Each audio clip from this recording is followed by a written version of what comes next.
Class के अंदर हम डिस्कस करेंगे चैप्टर 1 क्लास 10 साइंस का केमिकल रिएक्शन एंड इक्वेशन, यानी कि रासायनिक अभिक्रिया और रासायनिक समीकरण। सबसे पहले हमें जानना होगा कि what is chemical reaction. Chemical reaction क्या है? तो हमने कहा कि a process in which new chemicals are formed that is called chemical reaction.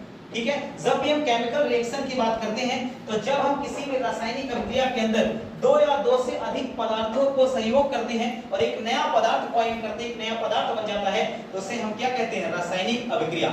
सबसे इंपॉर्टेंट चीज ये है कि अभिक्रिया हम किसे कहते हैं? तो अभिक्रिया के लिए हम कहेंगे कि वह क्रिया जिसमें किसी भी पदार्थ के संगठन, संरचना तथा उसकी प्रॉपर्टीज यानी कि गुण चेंज हो जाते हैं, उसे हम क्या कहते हैं? उसे हम रिएक्शन कहते हैं।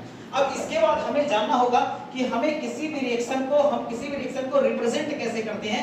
हम किसी भी रिएक्शन को रिप्रेजेंट करते हैं किसी सिंबल के थ्रू और किसी फार्मूला के थ्रू, यानी कि हम किसी प्रतीक के थ्रू और किसी फार्मूला के थ्रू इसको रिप्रेजेंट करते हैं, किसी सूत्र के थ्रू इसको रिप्रेजेंट करते हैं। तो simple representation of chemical reaction के सिंबल्स एंड फार्मूला। ठीक है, तो हम किसी भी अभिक्रिया को रिप्रेजेंट कैसे करते हैं? किसी भी सिंबल्स के थ्रू और फार्मूला के थ्रू। जैसे कि हमने एक एग्जांपल आपके सामने लिया, हमने एक H2 लिया और एक O2 लिया, H2 plus O2। H2 plus O2 हमने किया तो हमने H2 और O2 को सिंबल माना और हमने H2 और O2 से एक फार्मूला डिराइव किया जिसका नाम हमने क्या दिया? H2O। और H2O इसका हमने नाम दिया। तो हमने H2 और O2 सिंबल के रूप में लिया था और जो हमने डिराइव किया फार्मूला वो बन गया H2O, जिसे हम वाटर कहते हैं, जिसे हम जल कहते हैं।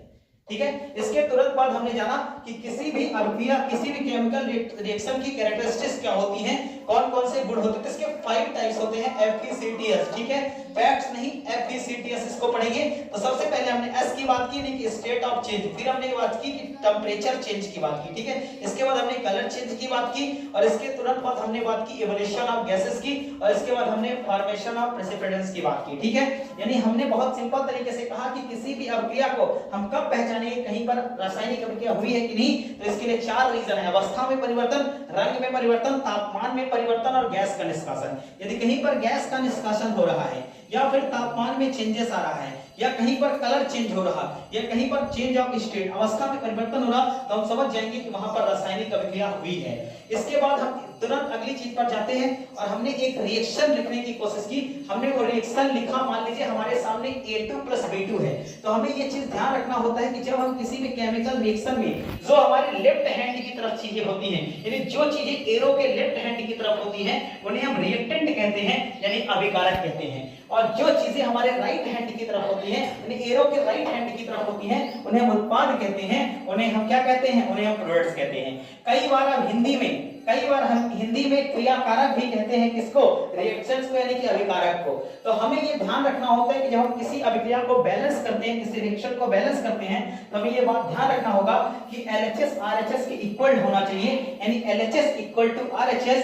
इसी को हम कहते हैं mass of conservation. Mass of conservation के अंदर हम ये कहते हैं कि total mass of reaction should be equal to total mass of product, यानी अभिकारकों का कुल द्रव्यमान उत्पाद के कुल द्रव्यमान के बराबर होना चाहिए।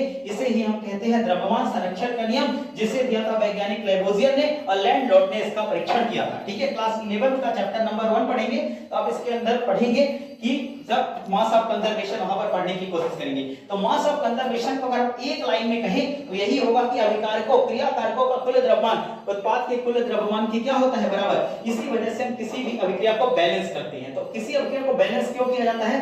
ताकि वहां पर मास ऑफ कंजर्वेशन फॉलो हो जाए, द्रव्यमान संरक्षण का नियम फॉलो हो जाए।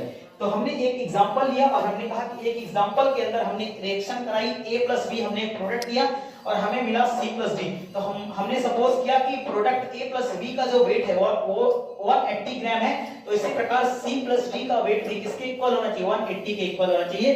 तो इसीलिए हम कहते हैं कि किसी भी रिएक्शन के अंदर LHS और RHS हमेशा क्या होना चाहिए? इक्वल होना चाहिए। और अगली प्रोसेस के अंदर हम पढ़ेंगे बैलेंस्ड केमिकल रिएक्शन। तो बैलेंस्ड केमिकल रिएक्शन के लिए सबसे पहली चीज है, किसी अभिक्रिया को संतुलित करने के लिए सबसे इंपॉर्टेंट चीज है कि number of atoms of each element in a chemical equation should be same on LHS और RHS। हमें ये ध्यान रखना होता है कि जो जितना नंबर, जितने एटम्स हमें रिएक्टेंट्स के अंदर मिल रहे हैं, उतने ही एटम्स हमें प्रोडक्ट के अंदर मिलना चाहिए। यानी कि जितना अभिकारक के अंदर जितने परमाणु हैं उतने ही परमाणु किसके अंदर होना चाहिए, उत्पाद के अंदर।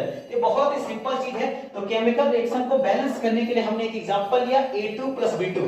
A2 के अंदर हमने देखा 2 एटम है, B2 के अंदर 2 एटम है। यहाँ पर हमने लिखा था AB, और ये जो साइन बना है पुस्तक के अंदर ये गैस को रिप्रेजेंट करता है। तो केमिस्ट्री के अंदर जब भी आपको कहीं पे गैस रिप्रेजेंट करना हो तो ये एरो हमेशा ऊपर की तरफ जाएगा, इसका मतलब रिप्रेजेंटेशन ऑफ गैस है, ठीक है।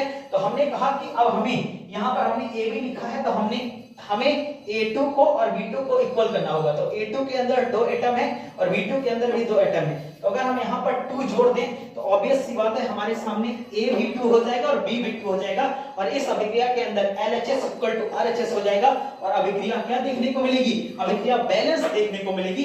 तो बहुत सिंपल सी चीज है। एक हमने और एग्जांपल लिखा, जैसे कि हमने लिखा Mg + O2 = MgO। तो हमने देखा कि Mg के अंदर LHS की तरफ Mg का 1 एटम है और O2 का 2 एटम है, और यहां पर हमने देखा कि एक एटम Mg का है, एक ही एटम किसका है, ऑक्सीजन का। तो इसकी वजह से ये अभिक्रिया जो है, ये रिएक्शन जो है वो डिसबैलेंस है, बैलेंस नहीं। तो हमें इसे बैलेंस करना होगा। सबसे पहले हमने इसमें देखा था Mg के अंदर 1 एटम है और ऑक्सीजन के अंदर 2 एटम है, ठीक है। इधर हमने देखा RHS की तरफ, तो RHS की तरफ हमने देखा कि इधर Mg का 1 एटम है और ऑक्सीजन का 1 एटम है, जबकि हमें बराबर करना होगा दोनों तरफ। तो हमने इसको बैलेंस करने के लिए हमने देखा कि Mg के पहले हमने 2 लगा दिया तो 2 मैग्नीशियम हो गया, और इसके भी पहले हमने 2 लगा दिया तो 2 मैग्नीशियम हो गया, 2 ऑक्सीजन हो गया। यहाँ 2 ऑक्सीजन पहले से है और यहाँ 2 मैग्नीशियम। अब हम अभिक्रिया को बैलेंस करने के, अभिक्रिया को संतुलित करने के कुछ और एग्जांपल सीखने की कोशिश करेंगे 1 by 1, और इतने सारे एग्जांपल्स करेंगे कि ये कॉन्सेप्ट आपका टोटली पूरी तरीके से क्लियर हो जाएगा बिना किसी डाउट के। Thank you.